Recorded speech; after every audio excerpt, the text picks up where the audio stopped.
our purpose here on season 12 of this show to bring you more of what you want. So that means more inspiration to make the most of your everyday, more knowledge in your relationships, more energy, more confidence, more joy. The list goes on and on. And today we offer this, more practical ideas when it comes to entertaining. We are taking on cue here from viewer Carolyn Kamek. Carolyn wrote in saying she was looking for more backyard wedding inspiration. We've got a picture of Carolyn with her youngest daughter, Camille, who I understand is getting married here in just a few short weeks during the month of May. Great month to get married. Camille has done a great deal of the planning by herself, but they are still searching, she tells us, for the perfect centerpieces. And also they're kind of grappling on how to handle table layout for their reception. They hope our Studio 5 team can help. Well, first of all, congratulations. Good luck with that, Carolyn. We do know just the person to answer your question. Event planner Sarah Quilter is joining me. This is exciting to tackle a real-life solution for a real-life viewer who's hanging on your every word. I'm so, no pressure. No pressure at all. So excited, though. It's just her wedding. It's just one of the most important days of her life. But I think you and I can agree that Utah is sort of a mecca for DIY weddings. Right. We are surrounded by creative people. I love it. We can feed off of each other and kind of take ideas from each other. It also helps a lot when you're doing those DIY weddings because you can kind of get those people on board, and who doesn't like to help with a wedding? Yes. People love to help, and it's such a fun day. They love to be a part of that. To be a part of that special event. Right, yes. Well, in all of your years of wedding planning, event planning, what are some major conclusions that you've drawn about outdoor entertaining specifically? You know, one of the biggest things I have to say when it comes to planning an outdoor wedding is to definitely have a backup plan. I absolutely know that the wedding can happen outdoors, but have a backup plan just in case alternate weather. Spring in Utah. It's snowing right now. Utah. You pulled some inspiration pictures for us that show what you can do, what the potential is if that weather permits you to be outside. Right. So one of the things too is when you're using a yard or someone else's space that they have, it could be huge. That doesn't necessarily mean you have to use the entire space and spread everything out. Okay, that's big because you look for a big open space, but you don't need to utilize every inch of it. Not every nook and cranny needs something in it. Okay. In fact, bring it in, make it a little bit more intimate, let the people kind of mingle and be around each other, let the rest of it just kind of be beautiful, just on its own. Can it start to look cluttered even in a vast space if you are trying to fill every nook and cranny? Yes, the little knickknacks is something that kind of is my pet peeve. Just, buying little things here and there. It's so hard when you see the cute Mr. and Mrs. signs or the heart signs at the craft stores, or, you can go crazy buying it. Well, and I think that might be a key piece of advice Carolyn, our viewer Carolyn, is looking for, and how to kind of rein it in. Yes. And how do you set those zones then with the tables then? Yes, so one of the biggest things is to visualize the flow. Look at your space, even draw it out on a piece of paper and visualize the flow, where people are going to come in, where the bride and groom are going to stand if they're wanting to do a line, or maybe they want to mingle, where the food's going to be, the cake's going to be, if you're having dancing, kind of map it out so it flows well and people aren't, bumping into each other, coming back and forth. So the flow is important. How do you physically establish those zones so that the guests see the flow? So they can see it. Yeah. There are a lot of times a cute way is to do an aisle kind of coming in. You can do lanterns or anything like that coming in.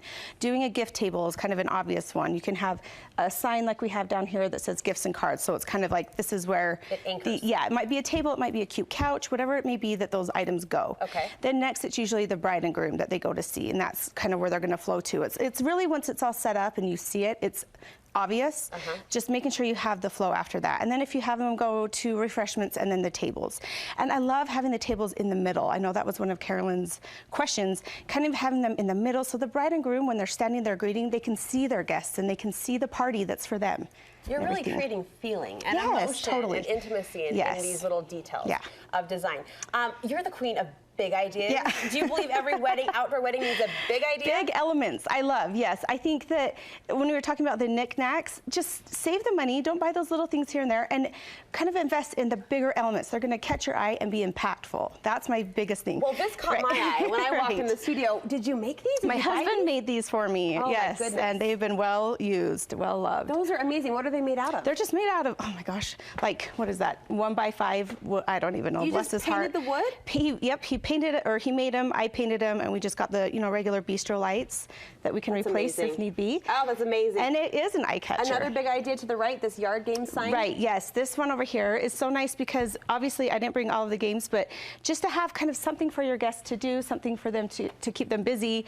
It's kind of a fun side thing when they're not eating or just don't want to sit at the table talking, and it gives them something to do and to meet other people and laugh and enjoy their time there. That's a clever idea, an activity that becomes part of your decor. Yes. All right, another big burning question on Carolyn's to-do list and Camille's to-do list as well are those centerpieces. Right, okay. What do you suggest? So many options, and I think that's where people can get really hung up, and they can get pricey. Sure. So we have a few options. Right here, this is a centerpiece that's just more of a traditional floral centerpiece.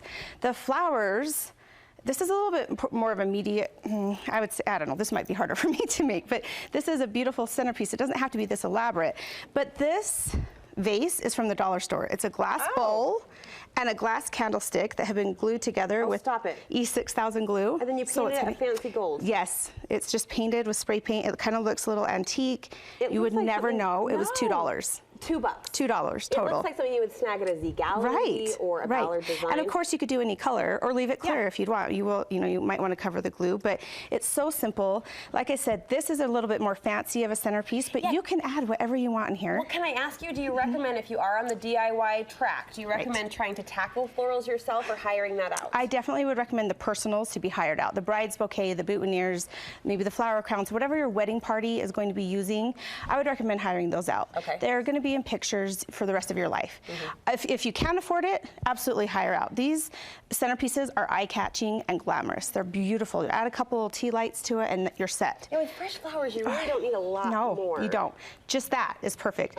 I know people like to put pictures up. When you put pictures up around, it kind of takes away from the beauty of the flowers, so it makes it a little more simple.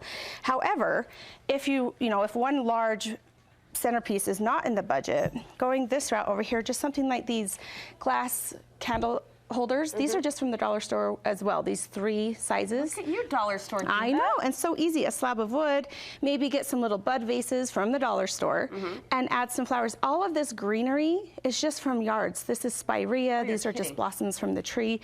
Every season something else is going to be blooming and beautiful, and go ahead and go out and forage for your wedding or have somebody do it. I was going to say, that's when you really want the buy-in of the neighbors, like you were talking about. Make it a block event. Yes, and places like the grocery store, Costco, Trader Joe's, great prices on flowers, great prices. Just sticking them in here and kind of doing a cluster of them makes a huge impact. See, I like the delicacy. I do too. Something small and simple like that. And I like your point to not feel like you have to clutter it up, so to speak, with pictures and extras. What have you done over here? This is just a lantern. So a lantern like this can have a double use.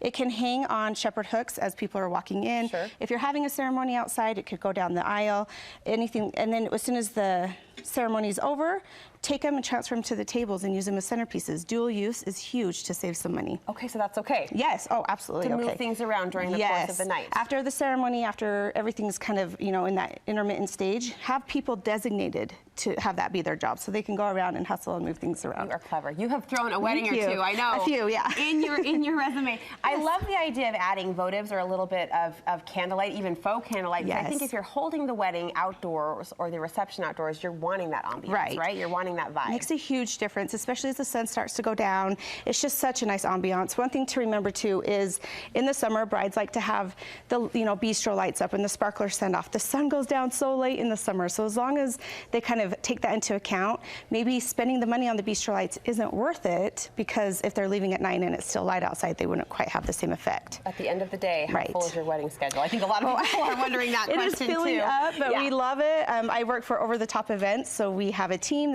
and a florist, and we can tackle anything, but it is definitely filling up. We call it the most wonderful time of the year. Isn't it though? Yes. Other end of the calendar for you, but the celebrations are just as big. Where can we get in touch? Sarah Beth Designs on Instagram, or like I said, Over the Top Events online or on Instagram as well. Fabulous ideas. Thank you so much. Carolyn, Camille, we hope that helps. Good luck with your May wedding coming up, and we'll post a link to this segment on our website if you want to review some ideas for an event or wedding in your own future.